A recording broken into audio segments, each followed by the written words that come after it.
স্বাগত মাছরাঙা সংবাদে আপনাদের সঙ্গে আছি আমি নাবিলা ফেরদৌস। জাতীয় বার্ন অ্যান্ড প্লাস্টিক সার্জারি ইনস্টিটিউটে চিকিৎসাধীন অবস্থায় মাইলস্টোন স্কুল অ্যান্ড কলেজের জারিফ ফারহান নামের ১৩ বছর বয়সী আরও এক শিক্ষার্থী এবং মাসুমা নামে এক নারী মারা গেছেন।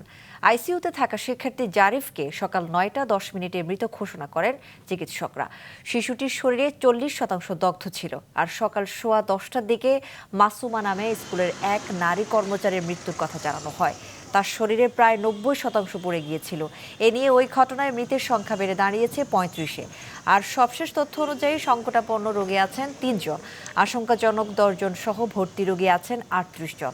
এদিকে গতকালের ঘোষণা অনুযায়ী আজ দুপুর ১টার পর মোটামুটি সুস্থ রোগীদের রিলিজ দেওয়ার কথা রয়েছে।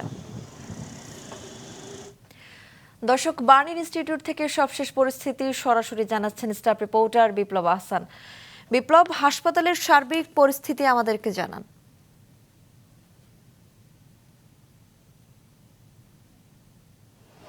নাবিলা, এই মুহূর্তে কিন্তু আমরা অপেক্ষায় আছি যেই দুইজন মারা গেছে আজকে আপনি বললেন জারিফ এবং মাসুমা, তাদের লাশ নিয়ে যাওয়া হবে, সে কারণেই কিন্তু এখানে আমরা অবস্থান করছি।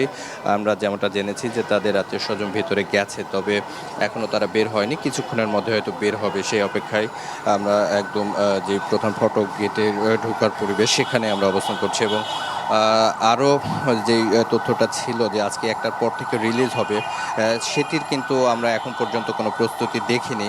তবে আমরা যেমনটা জানছি যে হয়তো কর্তৃপক্ষ একটা ব্রিফ করবেন, তারপর হয়তো এটা শুরু হবে। এই যে আজকে কতজনকে রিলিজ দেবেন সেটি হয়তো আগে বলার পর আমরা দেখতে পাবো এবং এদিক দিয়ে হয়তো তাদের বের করবে, যার কারণে আমরা এখানে অবস্থান করছি। আর গতকাল আমরা যেমনটা জেনেছিলাম বা তারও আগের দিন আমরা যেমনটা জেনেছিলাম যে এই এখানে যেই ৩টা দেশের ভারত, চীন, সিঙ্গাপুর, সেই ডাক্তারগুলো এখানে অবস্থান করছেন এবং তারা তত্ত্বাবধান করছেন। আমরা যেমনটা জানি যে তারা সকালে রোগী দেখেছেন এবং আমরা ভেতর থেকে যেমনটা তথ্য পেয়েছি, তবে আনুষ্ঠানিক তথ্য এখনও পাইনি।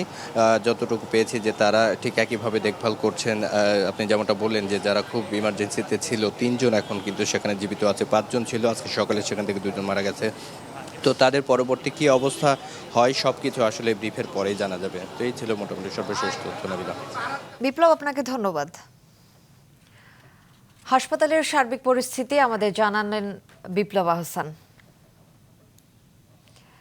দিনের ভোট দিনেই হবে, রাতে নয়, বলেছেন প্রধান নির্বাচন কমিশনার এএমএম নাসির উদ্দিন। সকালে আসন্ন সংসদ নির্বাচন নিয়ে খুলনার আঞ্চলিক কর্মকর্তাদের সাথে মত বিনিময়ের আগে সাংবাদিকদের প্রশ্ন জবাবে তিনি কথা বলেন। সিসি আরও বলেন, আগামী নির্বাচনে কমিশন কোনো দলীয় সরকারের অধীনে নয়, তাই নির্বাচন নিয়ে কোনো চাপ নেই। আইন পরিবর্তন না হওয়া পর্যন্ত আগের নিয়মেই নির্বাচন হবে, সেভাবেই প্রস্তুতি চলছে। আগামী ভোটে প্রধান চ্যালেঞ্জ হচ্ছে নির্বাচন ব্যবস্থার ওপর ভোটারদের আস্থা ফিরিয়ে আনা, মানুষকে ভোট কেন্দ্রে নিয়ে যাওয়া। পাশাপাশি সোশ্যাল মিডিয়া ও এআই এর ব্যবহারের মাধ্যমে বিভ্রান্তিকর তথ্য ছড়ানোর সুষ্ঠু নির্বাচনের পথে বড় চ্যালেঞ্জ বলেন তিনি। ভোটারদেরকে ভোট কেন্দ্রমুখী করা, এই ইলেকশনে এই অ্যাবিউজ অফ এআই, এটা একটা আমাদের জন্য বড় চ্যালেঞ্জ হিসেবে দেখা দিয়েছে। এখন আমরা seriously we are working on it. দেশি বিদেশি বিশেষজ্ঞদের নিয়ে কাজ করছি কিভাবে এটা অ্যাড্রেস করা যায়।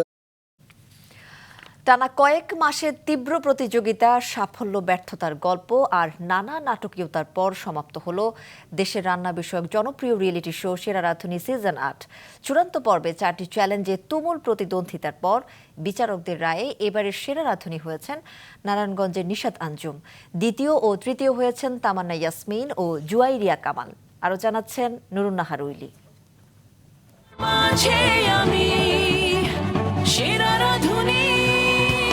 গার্হস্থ্যের গণ্ডি পেরিয়ে রান্না ছড়িয়ে পড়বে নেশা ও পেশার জগতে, আর এর মধ্য দিয়ে সমৃদ্ধ হবে বাংলার ঐতিহ্যবাহী রন্ধনশিল্প, পাশাপাশি তৈরি হবে নতুন উদ্যোক্তা।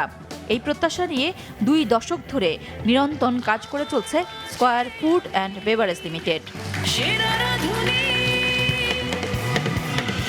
অভিজ্ঞতা আর উদ্ভাবনী চিন্তার মধ্য দিয়ে দিনে দিনে আরও বেশি ব্যাপ্তি ও দীপ্তি লাভ করেছে রসনাবিলাসী বাঙালির প্রিয় এই অনুষ্ঠান। সেরা রাঁধুনি প্রতিযোগিতার অষ্টম এই আসর তাই অতীতের যে কোনো সময়ের চেয়ে বেশি বিস্তৃত ও বৈচিত্র্যময়। সারা দেশে ছড়িয়ে যাবে আপনার রান্নার স্বাদ স্লোগানে হাজার হাজার প্রতিযোগীর মধ্য থেকে প্রাথমিকভাবে ৪৮ জন এবং গ্র্যান্ড অডিশনের মাধ্যমে ২০ জনকে নিয়ে শুরু হয় মহামঞ্চের লড়াই। দেশি বিদেশি আঞ্চলিক সমকালীন কিংবা ফিউশন, সাথে রান্নার রকমারি কৌশল সব মিলিয়ে সেরা রাঁধুনির সিজন ৮ ছিল সত্যিকারের মহা লড়াইয়ের মঞ্চ। সেরা ২০ থেকে সেরা ৩, দেশের বিভিন্ন জেলায় সেরা ৩-এর পেশাদারিত্বের পরীক্ষা শেষে এবার চূড়ান্ত মূল্যায়ন পর্ব গ্র্যান্ড ফিনালে।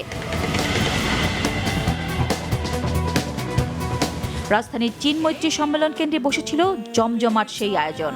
শুধু স্বপ্ন দেখেননি, স্বপ্নকে বাস্তবে রূপ দিয়েছেন, ছড়িয়ে দিয়েছেন। স্কয়ারের প্রতিষ্ঠাতা চেয়ারম্যান প্রবাদ প্রতিম শিল্প উদ্যোক্তা স্যামসন এইচ চৌধুরীকে স্মরণের মধ্য দিয়ে শুরু হয় চূড়ান্ত পর্ব। আয়োজকরা জানান, রান্নাকে অবলম্বন করে স্বাবলম্বী হতে চাওয়া প্রতিযোগীদের কাছে সেরা রাঁধুনি একটি স্বপ্নযাত্রার গন্তব্য। শুধুমাত্র একটি নিছক প্রতিযোগিতা নয়, আমি বলবো এটি একটি স্বপ্নযাত্রার গন্তব্য। এর মাঝে প্রতিফলিত হয় একজন রাঁধুনির প্রচেষ্টা, প্রত্যয় আর ভালোবাসা। যেসব সেরা রাঁধুনিদেরকে বিভিন্ন সিজনে পার্টিসিপেট করেছিল, যারা জয়ী হয়েছিল, তারা প্রত্যেককেই আসলে রান্নার এই শিল্পটাকে এগিয়ে নিয়ে যাওয়ার ক্ষেত্রে কাজ করে যাচ্ছে এবং নেপথ্যের চালিকা শক্তি হিসাবে আসলে রাঁধুনি এর পিছনে সবচেয়ে বড় অবদান রেখে যাচ্ছে।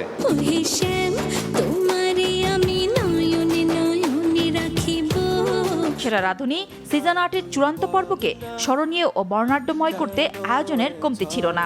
জনপ্রিয় শিল্পীদের গান, সাদিয়া ইসলাম মৌয়ের দৃষ্টিনন্দন নাচ, সাথে চঞ্চল চৌধুরী ও মৌসুমী মৌ জুটির গতিময় উপস্থাপনা। হৃদয়ে ভাঙা খান খান করা সেই সঙ্গীত শিল্পী হৃদয় খান খান।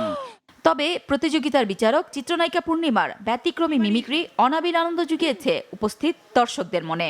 মনে হচ্ছে এমন একটা ডিশ বানিয়ে নিয়ে এসেছেন, পাশের বাসায় মেসোমশাই যে দাওয়াত দেয় তখন যে ডালটা দেয় না সামনে, ওরকম করে ছড়িয়ে ছিটিয়ে নিয়ে এসেছেন। তো এদিন সম্মাননা দেওয়া হয় সেরা রাঁধুনি সিজন ৮-এর বিচারকদের। সেরা রাঁধুনি ফুড ইন্ডাস্ট্রিতে একটা অনেক বড় জায়গা রাখবে এবং আমাদেরই যারা সেরা রাঁধুনি আছেন তারা পৃথিবীর বিভিন্ন দেশে এখন বড় বড় শেফ হিসাবে কাজ করছে। হোম কুকস প্লাস শেফস অনেকে ইন্ডাস্ট্রিতে আর এই শোতে এসেছে এবার। সো ওভারঅল আমি বলবো যে অনেক ভালো একটা এক্সপিরিয়েন্স ছিল। আমরা অনেক কঠিন একটা সিচুয়েশনে পার হয়েছি যে কাকে রেখে কাকে চুজ করব, কারণ তারা এতটা এক্সপার্ট ছিল। এর জন্য আমরা অপেক্ষা করছি। এদিকে ৩ প্রতিযোগীর স্নায়ুর চাপ তখন তুঙ্গে। সকল জল্পনার অবসান ঘটিয়ে সিজন ৮-এর সেরা রাঁধুনি হিসেবে ঘোষিত হলো নারায়ণগঞ্জের নিশাত আঞ্জুমের নাম। বাকি ২ প্রতিযোগীর মধ্যে দ্বিতীয় ও তৃতীয় হয়েছেন তামান্না ইয়াসমিন ও জুয়াইরিয়া কামাল।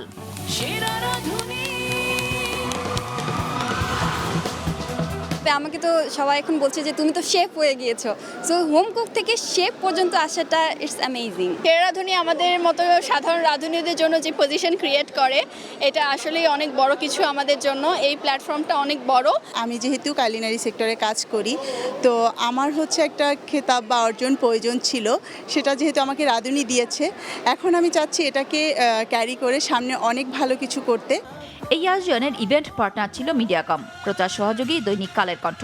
সেরা রাঁধুনির বর্ণাঢ্য গ্র্যান্ড ফিনালে এবং এবারের সকল পর্ব দর্শকরা উপভোগ করতে পারবেন এর সম্প্রচার সহযোগী মাছরাঙা টেলিভিশনের ইউটিউব চ্যানেলে।